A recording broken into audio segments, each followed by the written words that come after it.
Impamvu green tea yagufasha kugabanya ibinure byo kunda ku buryo bwihuse bituruka ku kuba muri green tea harimo ya kafeyine nakubwiye. Iyi kafeyine rero ikaba inafasha ku buryo budasubirwaho mu kwihutisha itwikwa ry'ibinure. Mu mubiri wacu habamo ibinure byiza, ariko iyi kafeyine iba muri green tea igufasha gutwika ibinure bibi kandi bigatwikwa vuba. Ibi rero byemejwe n'abahanga batandukanye, ntabwo ari kuri Big Grace TV gusa. Ibi kubijyanye no kugabanya ibiro bifashije green tea wenda ntabwo nza gusoza ntabigarutseho ku buryo burambuye, ariko muri rusange umenye yuko kunywa green tea bitwika ibinure ku gipimo cya 17% wubahirije gahunda neza. Kafeyine iba muri green tea, iyi green tea ndi kwifashisha hano ndi kukwereka, itandukanye na kafeyine iba mu ikawa, iba muri coffee isanzwe. Kafeyine yo muri green tea ni stimula ikangura ubwonko, bigatuma iyo unywa green tea bigufasha kutibagirwa bya hato na hato. Nigeze kubikomozaho, umubiri ugahorana imbaraga n'imbaduko, umuntu bikamufasha gutekereza neza, no kubashakanye green tea yongera akabaraga. Burya inafasha mu kurinda kanseri y'uruhu. Kanseri twe twayigarutse rero ko tuvuga muri rusange. Kanseri y'uruhu akenshi tuzi ko wenda tutagiye mu bintu byinshi biterwa n'imirasire y'izuba iba yakugezeho ifite imbaraga nyinshi cyane, rikaba ryakwangiza ku ruhu, ugatangira gushishuka, ukababuka, ndetse bikaba n'uburwayi bukujyana kwa muganga. Iyo ukunda kunywa green tea rero nanabikugira inama, niba uba ahantu hakunze kuba mwene iri zuba, ujye unywa green tea kenshi, ntabwo kanseri y'uruhu uzayirwara. Ku bantu bamaze kurwara kanseri y'uruhu, iyo ufashe gahunda yo kujya ukoresha green tea kenshi, bizagufasha gusana ahamaze kwangirika. Urumva uturemangingo twaho tukongera tukirema tukaba tuzima. Urumva ko green tea ni nziza mu kwirinda, ni na nziza ku ndwara zimwe na zimwe zo twagiye tugarukaho nizo tutaravuga, mu gukiza, mu gufasha gukemura ibibazo byamaze kuvuka. Kugira ngo tugendere rimwe, iki cyayi cya green tea, iki cyayi cy'icyatsi kibisi kigufasha kwirinda n'izindi kanseri zitandukanye, cyane cyane kanseri y'igifu na kanseri y'izindi nyama zo mu nda. Ugiye kumbwira ngo nta bushakashatsi bwinshi nakozeho, ariko bwaba buhari bwaba budahari, jya ukunda kunywa green tea. Twavuze ko ari umuti urinda, ni n'umuti uvura bimwe mu byamaze kuba. Niba muri famiye yanyu hakunze kugaragara ikibazo cya kanseri y'igifu, kanseri muri rusange, green tea ijya ihora ku meza yawe. Mu gitondo ijya iba breakfast yawe, uzaba uri kwirinda byinshi, harimo n'izi kanseri 3 wenda tuvuze nonaha: kanseri y'uruhu kubera imirasire y'izuba iri ultraviolet, noneho na kanseri y'igifu n'iy'izindi nyama zo mu nda, urwagashya, ibindi n'ibindi. Iyi green tea ni urukingo rwose. Kuri Big Grace TV murabizi turi duhugurane, tugirana inama, jya ukoresha green tea kenshi. Abantu bakunda kugira allergie twayita ngo iki mu Kinyarwanda, ni ubwivumbagatane bw'umubiri buriya. Allergie ku bantu bakunda kugira allergie zitandukanye, nabwo burya bagirwa inama yo kunda gukoresha green tea. Hari n'abantu bakunda kurwara allergie yo mu mazuru, bakarwara za grippe, ukabona umuntu arwaye grippe, hanyuma y'icyumweru arongera arayirwaye, nyuma yo gukira ikongera ikagaruka. Namwe mujye mufata green tea, ni urukingo ariko ni n'umuti. Nigeze kubikomozaho ko kunywa green tea bizakurinda ubusaza bw'imburagihe, bikanakurinda indwara zifata abageze mu zabukuru nka za rubagimpande, indwara zo gususumira, n'indwara zo kwibagirwa. Akasi nakibagirwa nanjye kukakubwira. Uko tugenda dukura, ngo iminsi ishira hagenda umwe, green tea ujye uyihorana.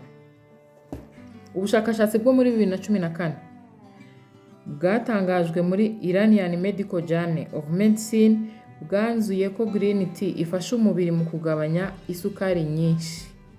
Burya abantu barwaye diabete yo mu bwoko bwa 2 bakunze kugira ikibazo cy'isukari nyinshi mu maraso. Ni ukubera rero ko umusemburo wa insuline uba udakora neza. Ku bantu rero bafite iki kibazo cya diabete yo mu bwoko bwa 2 bagirwa inama yo gukunda kunywa green tea, iki cyayi cy'icyatsi kibisi, kuko gifasha umubiri wawe gushyira isukari ku rugero rukwiye. Hari abantu bakunze kureba aya majyane y'icyatsi kibisi bakabona ameze nk'ibyatsi nyine. Iyo urangije kuyakoresha, nawe ndagira ngo mbikubwire ntarabyibagirwa, ya majyane niba ufite ikibazo cy'uruhu rwajeho uduheri, rufufumanga ukuntu ya majyane uba wakoresheje uri gukora iki cyayi cya green tea. Ndaza no kukubwira uko gikoreshwa, ntuzajya uyamena ahubwo ujye uyafata uyihanaguze mu maso, bituma ugira baby face.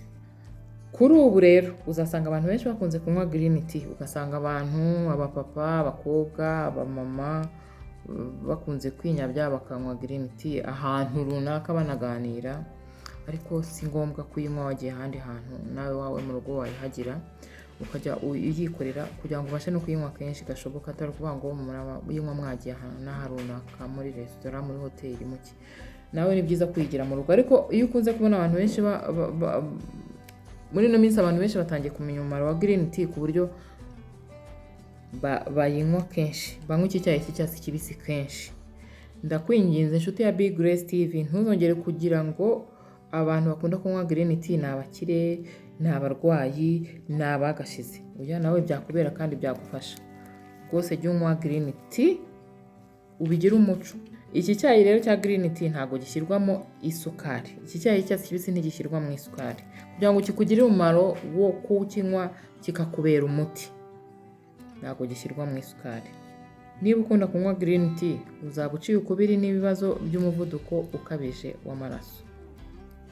Urubuga lifehawk.org bo bavuga ko iki cyayi gituma imitsi itembereza amaraso neza, igakora neza, bityo bikanarinda indwara z'umutima zitandukanye.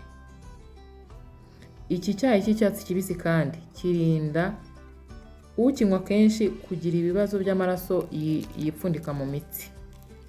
Nubwo bimeze bityo, akenshi mu biganiro byacu dukunda kugiramo ikintu cya tension, ikintu cy'icyitonderwa. Nubwo bimeze bityo, green tea ni icyitonderwa ku mugore wese utwite. Ntabwo wemerewe kunywa green tea utwite. Kubera iki? Kubera ko harimo ya kafeyine twavuze. Ni mbi rero ku mwana uri mu nda, kirazira. Teve green tea mu Cyongereza, icyayi cy'icyatsi kibisi, kirazira kuyinywa hari indi miti uri kunywa. Niba hari indi miti muganga yakwandikiye ukaba uri kuyinywa, uretse gutangira gukoresha green tea, ubanza urangiza imiti. Teve kandi bantu mukunda agatama mu nyumve neza, teve ntabwo ari byiza kuyinywa wanyweye inzoga.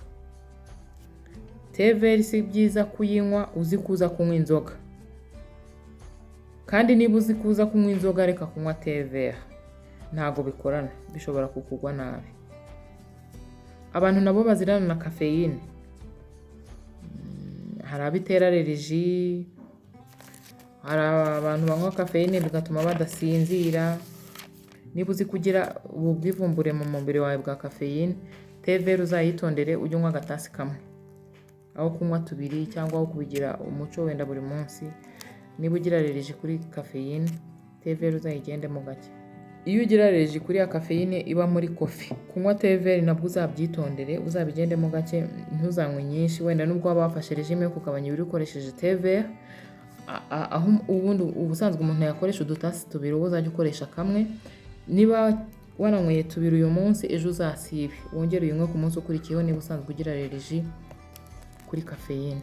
Rero kugira ngo teve igufashe mu kugabanya ibiro, igufashe mu kwirinda kanseri, igufashe mu kwirinda biriya byose twavuze, cyane cyane hano nkuko nari nabibasezeranije, ngiye kugaruka ku bijyanye no kugufasha kugabanya ibiro.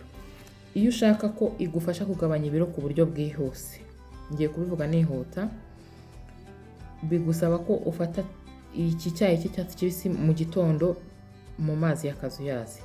Ni ukuvuga amajyane asanzwe ushobora kuyatekana n'amazi bikabirana ukajya wayungurura nyuma, ariko hari n'abantu bafata amajyane bakayashyira ku kayungiro, amazi yabize bagasukira ku kayungiro, amajyane ari ku kayungiro bagasukira, wenda bashyira muri teremusi cyangwa muri kanete, amajyane ari ku kayungiro. Kuri teve rero ntabwo ariko bikorwa, ntabwo uyitogosanya n'amazi. Oya, aho guteka amazi yamara kubira dogere Celsius zisabwa ukayakuraho ku ziko, ukayakura kuri gaze bitewe n'aho utekera, numva bitewe n'icyiciro cyawe cy'ubudehe urimo.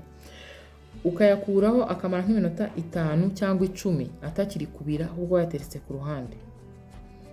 Hanyuma ukajya wafata teve ugasuka ya mazi mu gatase, nimvuga gatase wumva igikombe sadepa, ugashyiramo utuyiko 2 twa teve mu gatase, tuba duhagije pa plus. Noneho ukavanga Iyo umaze kuvanga nabwo ntuhita unywa, utegereza iminota nk'itanu ya majyane y'icyatsi yarakiri muri ayo mazi y'akazuyaze, ukajya wabinywa, ukayungurura ukajya wanywa. N'ubundi mu by'ukuri biba bigishyushye nyine ari akazuyaze, apana kuba bitogota za dogere Celsius zo gutogota, ukajya wanywa.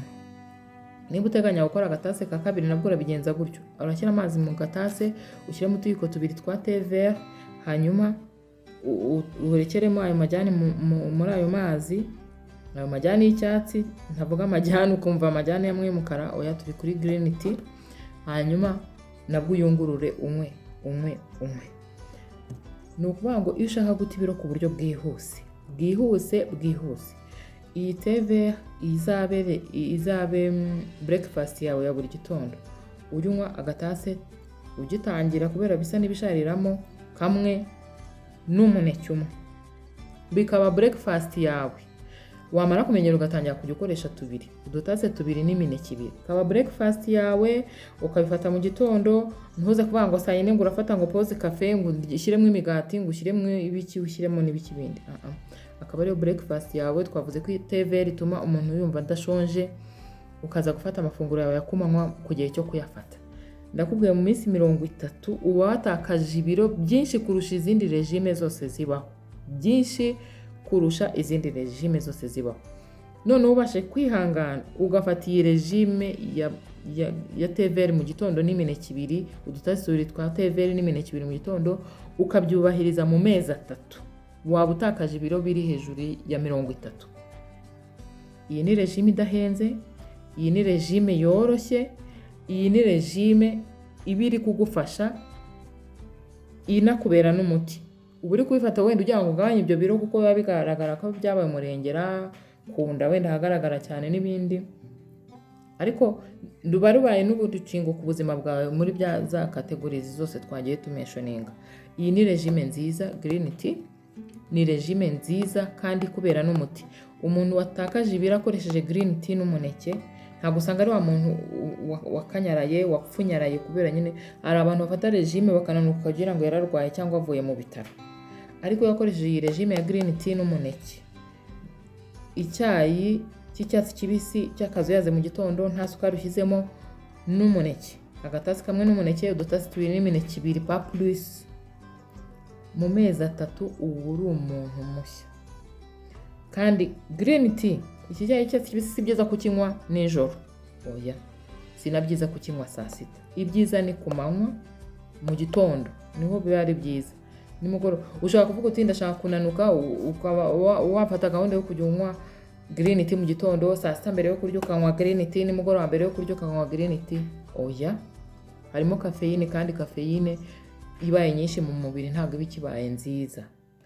Ikigero cyiza, igipimo cyiza, byemejwe n'abahanga benshi babikoze, cyane cyane Abashinwa, Abataliyani, Abayapani, urumva bo babigize umuco kunywa green tea muri ubu buryo. Ni umuti ukomeye ubarinda kugira umubyibuho ukabije. Nawe wabikora, nawe byakubera, ukazaduhamagara kuri Big Grace TV uduha ubuhamya. Regime kandi, regime kugira ngo regime igukorere,